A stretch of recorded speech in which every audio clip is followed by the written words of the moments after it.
بسم اللہ الرحمن الرحیم۔ امریکی 1 بجے تک تلاشی لیتے رہے۔ اس کے بعد امریکیوں نے محاصرہ اٹھایا اور تلاشی ختم کر کے واپس چلے گئے۔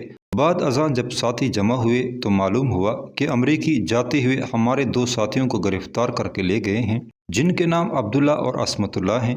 دونوں ساتھیوں کو امریکی قندھار ایئر بیس پر لے گئے۔ 3 دن تک امریکیوں نے عبداللہ اور عصمت اللہ کی تحقیقات کی، دونوں کو بے گناہ قرار دے کر رہا کر دیا، واپسی پر کرایہ بھی دیا۔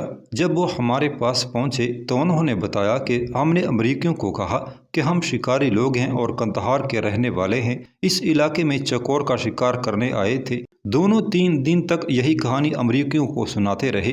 مالک مکان کو بھی گرفتار کیا گیا تھا، اس نے بھی ہمیں پہچاننے سے انکار کر دیا کہ میں نے ان دونوں کو کہیں نہیں دیکھا اور نہ ہی میرے پاس طالبان آئے تھے۔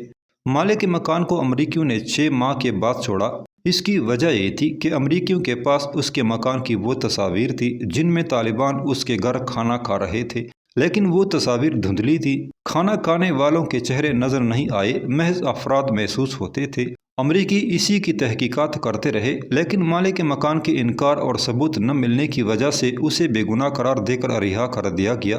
علاقے میں کچھ اطمینان ہوا تو ہم سب یعنی ازمرے اور داؤد آقا ملا ملنگ کے ساتھ اپنے باقی 13 ساتھیوں کے پاس آئے۔ انہوں نے ہمارا پرجوش استقبال کیا اور ہم نے ان سے گزشتہ رات کی مختصر رودات سنی اور ان کو استقامت کی دعا دی۔ اب تمام ساتھی علاقے میں موجود صلیبی افواج کے خلاف کارروائی کرنے کے متعلق سوچ رہے تھے۔ آخر فیصلہ یہ ہوا کہ پہلے علاقے سے مکمل واقفیت حاصل کی جائے اور اپنا سامان حرب درست کیا جائے۔ شام تک میں نے wireless set, remote control battery cell, anti tank mine وغیرہ اپنے ذمہ داران سے حاصل کی۔ علاقے کی جو معلومات حاصل ہوئیں ان کے مطابق اس علاقے میں 3 روڈ امریکی اپنی آمد و رفت کے لیے استعمال کرتے تھے۔ اسی ترتیب سے ہم نے اپنی ساتھیوں کی تشکیل کی اور قندھار اور اوروزگان روڈ پر اکبر اور سعید مل، چنار قندھار روڈ پر ازمرے اور سعید جان، داؤد آقا اور عبد القادر، چنار ہیلمند روڈ پر عزیز الرحمان، رمضان سٹینگر اور ملا قاسم کی تشکیل ہوئی۔ تشکیل کے بعد سب ساتھی اپنے اپنے علاقوں کی جانب روانہ ہو گئے۔ میں نے اپنے ساتھیوں کے ہمراہ قندھار اور اوروزگان روڈ پر امریکی فوجیوں کے راستے میں مائن فٹ کیا، لیکن 3 دن انتظار کرنے کے باوجود قندھار اور اوروزگان روڈ سے کوئی فوجی کانوائی نہ گزرا۔ ہم اپنا کام مکمل کر کے پہاڑی پر چڑھ کر دوربینوں سے دشمن کی آمد و رفت اور راستے کی نگرانی کرتے رہے۔ نماز بھی اوپر ہی ادا کرتے، ہمارا کانا بھی مقامی ساتھی اوپر ہی لے کر آتے، لیکن اس راستے سے کوئی فوجی کانوائی نہ گزرا۔ اسی دوران ہمارے تاجک ساتھی ازمرے نے ہمارے ساتھ رابطہ کیا اور ہمیں اپنے پاس آنے کی دعوت دی۔ میں اپنے ساتھی اکبر اور سعید کے ہمراہ ازمرے کے علاقے کی جانب روانہ ہو گیا۔ ازمرے کے ہاں جب ہم پہنچے تو اس کے پاس بھی حالات ہماری طرح ہی کے تھے۔ ازمرے بھی روڈ پر مائن لگا کر امریکی کانوائی کا انتظار کر رہا تھا اور ابھی تک کوئی بھی کانوائی اتحادی فوج کا وہاں سے نہیں گزرا تھا۔ ازمرے نے ناراض ہو کر کہا، اس غیر مصروف روڈ پر مائن لگا کر انتظار کرنا وقت ضائع کرنے کے مترادف ہے، لیکن امیر کی اطاعت کی وجہ سے آخری لمحہ تک انتظار کرنے کے لیے تیار ہوں، لیکن میری ذاتی خواہش ہیلمند چناز روڈ پر امریکیوں کو شکار کرنے کی ہے۔ اللہ تبارک و تعالیٰ نے ازمرے کو استقامت دی اور اس کی دلی خواہش پوری ہو گئی اور اچانک ہمیں اپنے وائرلیس سیٹ پر امریکی کانوائی کی چنار سے قندھار کی طرف روانہ ہونے کی خبر موصول ہوئی۔ ازمرے دوربین لے کر پہاڑی کے اوپر چڑھ کر حالات کا جائزہ لینے لگا، لیکن اسے کوئی فوجی کانوائی یا کوئی غیر معمولی حرکت معلوم نہ ہوئی۔ اسی دوران کمانڈر ملا ملنگ سے بھی ملاقات ہوئی۔ شام کا وقت قریب ہو رہا تھا، 2 ساتھی کھانا لینے کے لیے چلے گئے۔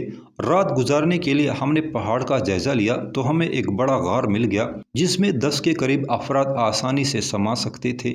ہم نے اپنا زائد اسلحہ غار کے اندر محفوظ طریقے سے رکھ دیا اور مغرب کی نماز ادا کی۔ ازمرے نے یاد دلایا کہ میں نے جو نیچے اینٹی ٹینک مائن نصب کیا ہے اس کے بیٹری سیل 4 دن پہلے لگائے تھے۔ میں نے خیال کیا کہ کہیں بیٹری سیلوں کی کمزوری اور خرابی کی بنا پر کارروائی ناکام نہ ہو جائے۔ میں نے ازمرے کو ساتھ لیا اور مائن کی جگہ پر چلا گیا۔ راستہ بالکل سنسان تھا، نہ اس پر کوئی فوجی گاڑی تھی اور نہ ہی کوئی عوامی گاڑی چل رہی تھی۔ میں نے ازمرے کو پہرے پر مقرر کیا اور خود مائن یعنی بارودی سرنگ کے بیٹری سیل تبدیل کرنے لگا۔ میں نے بیٹری سیل تبدیل کرنے کے بعد ہدف کو ملانے والی نشانیاں دیکھی تو ان کو غیر واضح پایا۔ میں نے اور ازمرے نے مل کر نشانیوں کو درست کیا اور واپس آ گئے۔ غار والی جگہ پر ہمارے ساتھی ملا ملنگ، سعید جان، سعید مل، داؤد آقا اور ملا عبد القادر موجود تھے۔ ہم نے مل کر نماز ادا کی اور رات پہرا کے لیے ساتھیوں کی باری مقرر کرنے کے بعد کھانا کھایا اور سو گئے۔ مجھ کو سونے سے پہلے ملا ملنگ نے کہا کہ مجھے 4 بجے اٹھا دینا۔ میرے پاس ایک ڈیجیٹل ریڈیو تھا، میں اس پر 4 بجے صبح کا الارم لگانے کے بعد سو گیا۔ صبح 4 بجے الارم بجنے پر میں نے ملا ملنگ کو بیدار کیا۔ ملا ملنگ نیند سے بیدار ہونے کے بعد باہر نکلا اور ایک سمت کو چلا۔ میں نے نماز فجر کے لیے ساتھیوں کو جگایا، سب نے وضو کیا، باجماعت فجر کی نماز ادا کی۔ سعید مل فجر کی نماز کے بعد ایک ضروری کام سے چنار بستی چلا گیا۔ تمام ساتھیوں نے رات کے بچے ہوئے سوکھے ٹکڑوں اور قہووں کے ساتھ ناشتہ کیا اور اللہ رب العزت کا شکریہ ادا کیا۔ ہم نے گزشتہ دن کی اطلاع کی روشنی میں علاقے کا جائزہ لیا اور اپنی پوری توجہ روڈ پر رکھی اور امریکی قافلے کا انتظار کرنے لگے۔ ملا عبد القادر اور داؤد آقا نے 3:10 بجے کے قریب کہا کہ ہمیں سخت بھوک لگی ہے، ہم قریبی بستی سے کھانا لے کر آتے ہیں۔ ملا عبد القادر اور داؤد آقا اسلحہ وغیرہ کے پاس چھوڑ کر بستی میں کھانا لینے چلے گئے۔ ہم نے اپنے کمانڈر ملا ملنگ سے رابطہ کیا لیکن اس کا سیٹ بند تھا۔ ہم نے خیال کیا کہ وہ چنار بستی کا رہنے والا ہے، اس لیے بستی چنار چلا گیا ہوگا، جس کی وجہ سے اس کا وائرلیس سیٹ بند ہے۔ اس وقت ہم 3 مجاہد ساتھی مورچے پر موجود تھے، جن میں ازمرے اور سعید جان شامل تھے۔ ہم تینوں مورچے کی اگلی جانب بیٹھے ہوئے تھے۔ موسم بڑا سہانا لگ رہا تھا، گپ شپ جاری تھی، ہماری نظریں سڑک پر جمی ہوئی تھی۔ اسی اثنا میں چنار بستی کی طرف سے اچانک 3 ہیلی کاپٹر نمودار ہوئے۔ ہم تینوں فوراً پتھروں کے پیچھے چھپ گئے۔ ہیلی کاپٹر ہمارے اوپر سے پرواز کرتے ہوئے آگے کندہار کی جانب چلے گئے۔ ہم دوبارہ اپنی جگہ پر آ کر بیٹھ گئے۔ گفتگو، طنز و مزاح اور گپ شپ کا سلسلہ دوبارہ شروع ہو گیا۔ اسی دوران ازمرے نے روڈ پر ایک مٹیالے رنگ کی گاڑی دیکھی۔ اس نے شک ظاہر کیا، ہو نہ ہو صلیبی اتحادی فوج کی گاڑی ہے۔ ازمرے دوربین اٹھا کر روڈ کا جائزہ لینے لگا تو اس نے خوشی سے نعرہ تکبیر بلند کیا اور بتایا کہ میں دوربین سے صلیبی اتحادی فوج کا قافلہ اپنی طرف آتے دیکھ رہا ہوں۔ اس قافلے میں صلیبیوں کے 6 ٹینک اور ایک فوجی ٹرک شامل ہے۔ میں نے ازمرے سے فوجی قافلے کی آمد کا سنا تو فوراً اپنے مورچے میں آ گیا۔ وائرلیس سیٹ کی بیٹری سیل تبدیل کیا اور ریموٹ کنٹرول بارودی سرنگ کا جائزہ لیا، جس کا ہم سے فاصلہ تقریباً 1 کلومیٹر تھا۔ ازمرے دوربین تھا میں اس صلیبی کانوائی کا جائزہ لے رہا تھا۔ اس نے بتایا کہ یہ فوجی کانوائی مکمل طور پر امریکی فوجیوں پر مشتمل ہے۔ اس میں ایک فوجی ٹرک ہے جس میں 25 کے قریب فوجی سوار ہیں۔ ہم نے اس کو نشانہ بنانا ہے۔ اسی دوران سعید جان نے اسلحہ غار میں چھپا دیا۔ اب یہ امریکی قافلہ ہمارے نصب کیے ہوئے مائن کے بالکل قریب آ چکا تھا۔ ازمرے نے دوربین سنبھالتے ہوئے کہا، جب میں سبحان اللہ کہوں گا تو آپ نے ریموٹ کنٹرول کا بٹن دبانا ہے۔ میں نے دعا وما رمیتا اذ رمیتا ولکن اللہ رما پڑھی اور ازمرے کے سبحان اللہ کہتے ہی بٹن دبا دیا، جس کے ساتھ ہی ایک زوردار دھماکہ ہوا اور دھوئیں اور مٹی کے سیاہ بادلوں کے درمیان فوجی ٹرک فضا میں بلند ہوتا ہوا نظر آیا۔ اس کا کیبن کٹ کر اس سے جدا ہو گیا اور بقیہ حصہ فضا میں اڑنے کے بعد سڑک کے دوسری طرف الٹ گیا۔ تمام صلیبی فوجی اس کے نیچے آ گئے۔ اللہ نے محض اپنے فضل و کرم سے ہمیں اتنی بڑی کارروائی کرنے کی توفیق عطا فرمائی۔ ہم نے اس جگہ کا انتخاب بھی اس لیے کیا تھا کہ دشمن کا زیادہ سے زیادہ نقصان ہو۔ صلیبیوں کو اس دشت بیابان پہاڑی علاقے میں اس طرح انجام کو پہنچتے دیکھ کر اطمینان ہوا اور گوانتانامو بے سے لے کر ابو غریب کی اسیروں کی آہوں اور سسکیوں کا انتقام لینے کے جذبے کو تسکین ملی اور دل ٹھنڈے ہو گئے۔ اسی کا ذکر اللہ نے قرآن مجید میں کیا ہے۔ ترجمہ: لڑو ان سے تاکہ عذاب دے اللہ ان کو تمہارے ہاتھوں اور رسوا کرے اور تم کو ان پر غالب کرے اور ٹھنڈے کرے دل مومنین کے۔ امریکیوں کے ٹرک کی تباہی اور صلیبی فوجیوں کے مردار ہونے کے بعد ہم نے فوراً اپنا سامان سمیٹا اور محفوظ مقام کی جانب روانہ ہو گئے۔ اس جگہ سے نکلنے کے لیے ہمارے پاس 10 سے 15 منٹ ہی تھے، کیونکہ اس جگہ صلیبی ہیلی کاپٹر پہنچ سکتے تھے اور تلاشی ہو سکتی تھی۔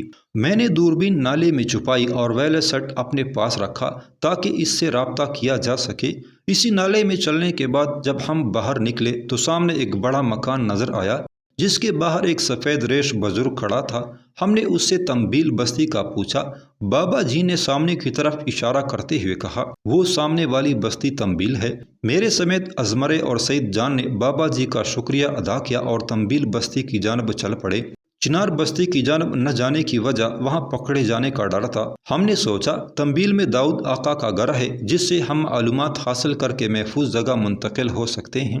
جب ہم تنبیل بستی پہنچے تو پوری بستی دھماکہ والی جگہ کی طرف متوجہ تھی جہاں فضا میں ہیلی کاپٹر گردش کر رہی تھی۔ ہمیں سڑک پر ہی داؤد آقا کا بھائی مل گیا۔ اس نے ہمیں بیٹھنے اور چائے وغیرہ پینے کی پیشکش کی۔ میں نے انکار کر دیا اور کہا ہمیں اس علاقے سے دور کوئی محفوظ ٹھکانہ بتاؤ، ہم اس علاقے سے ناواقف ہیں۔ آقا کے بھائی نے بتایا کہ تم عثمانیہ بستی چلے جاؤ، وہاں کمانڈر ملا عبدالشکور کا دوست عبد الرحمن رہتا ہے جو کہ ابھی شبرغان جیل سے رہا ہو کر آیا ہے، تم تینوں وہاں چلے جاؤ۔ آقا کے بھائی نے مزید بتایا اگر راستے میں کوئی تم سے پوچھے تو بتا دینا ہم عبد الرحمن کے مزدور ہیں کیونکہ وہ آج کل کنواں کھدوا رہا ہے۔ میں نے آقا کے بھائی سے پوچھا ہم عبد الرحمن کو کس طرح پہچانیں گے، ہم تو اس سے واقف نہیں ہے۔ تو اس نے جواب دیا عبد الرحمن کی بڑی نشانی یہ ہے کہ اس کے کرتے کا گریبان کڑھائی والا ہوگا، اور عبد الرحمن عثمانیہ بستی میں واحد آدمی ہے جو کڑھائی والا کرتا پہنتا ہے۔ ہم نے آقا کے بھائی کا شکریہ ادا کیا اور عثمانیہ بستی کی جانب روانہ ہو گئے۔ ہم 15 منٹ پیدل چلنے کے بعد جب مین روڈ پر پہنچے تو ہمیں ایک ٹریکٹر ٹرالی اپنی جانب آتا ہوا دکھائی دیا جس کو ایک سفید ریش بزرگ چلا رہا تھا۔ چہرے سے وہ ایک متقی آدمی لگ رہا تھا۔ ہم نے اسے رکنے کا اشارہ کیا تو وہ رک گیا۔ ہم نے اس سے پوچھا کہاں جا رہے ہو تو اس نے بتایا کہ عثمانیہ بستی جا رہا ہوں۔ ہم نے بھی وہیں جانا تھا۔ سواری مل جانے سے ہمارے چہرے خوشی سے کھل اٹھے۔ میں اور ازمرے ٹرالی میں جبکہ سعید جان ٹریکٹر پر سوار ہو گیا۔ سعید جان نے ٹریکٹر والے بابا جی سے پوچھا یہ دھماکوں کی آوازیں کہاں سے آ رہی ہیں؟ بابا جی نے جواب دیا طالبان نے کمین لگائی تھی، انہوں نے امریکیوں پر حملہ کیا ہے جس کے نتیجے میں 3 گاڑیوں کے جلنے اور کئی فوجیوں کے مردار ہونے کی اطلاع آئی ہے، اور بابا جی کے بقول ابھی تک وہاں پر گمسان کی جنگ ہو رہی ہے۔ اللہ کی شان کہ ہمیں ہماری ہی کارروائی بڑھا چڑھا کر پیش کی جا رہی تھی۔ ہم ٹریکٹر ٹرالی پر سوار عثمانیہ بستی کی جانب رواں دواں تھے۔ راستے میں 2 افراد نے ٹریکٹر ٹرالی کو روکنے کا اشارہ کیا تو ڈرائیور نے گاڑی روک دی تو ان نامعلوم افراد نے ہماری طرف اشارہ کر کے پوچھا یہ کون لوگ ہیں؟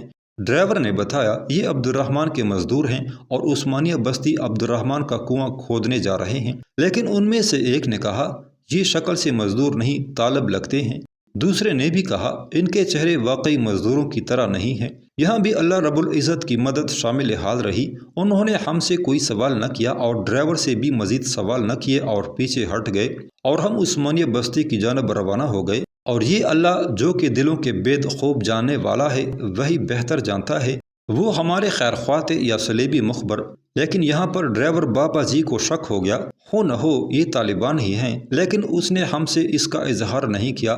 ہم نے تھوڑا سا اور سفر عثمانیہ بستی کی جانب کیا تو ایک کھلا میدان آیا جس کے ایک جانب درختوں کی چھاؤں میں مکان کے ساتھ چند لوگ بیٹھے ہوئے تھے اور ان کی سائیکلیں ان کے پاس کھڑی تھیں۔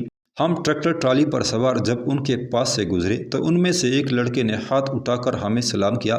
یہ عبد الکریم ہمارا ساتھی تھا جو کہ کوئٹہ سے ہمارے ساتھ آیا تھا، جس کی آج کل میں شادی بھی ہونے والی تھی۔ اس نے اتفاق ایسا ہوا کہ یہ عبد الکریم سفید ریش ڈرائیور بابا جی کا پوتا تھا اور بابا جی کو معلوم تھا کہ عبد الکریم طالب ہے۔ اب بابا جی کا شک یقین میں بدل گیا کہ یہ طالبان ہی ہیں۔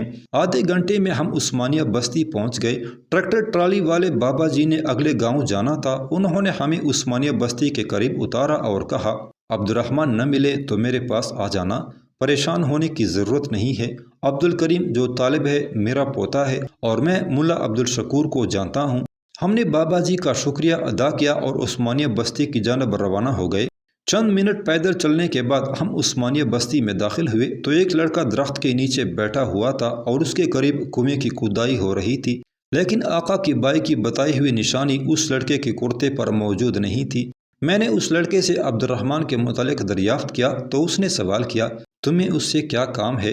میں نے اس سے جواب دیا ہم عبد الرحمن کو ہی بتائیں گے۔ وہ ہم تینوں کو ایک مکان پر لے گیا اور مہمان خانے میں بٹھا کر چائے لانے کا کہہ کر باہر نکل گیا۔ میں نے وہاں موجود پانی سے وضو کیا، ساتھیوں نے بھی نماز ظہر کی تیاری کی۔ ہم نے نماز ظہر باجماعت ادا کی اور اسی دوران چائے اپنی افغانی لوازمات کے ساتھ آ گئی۔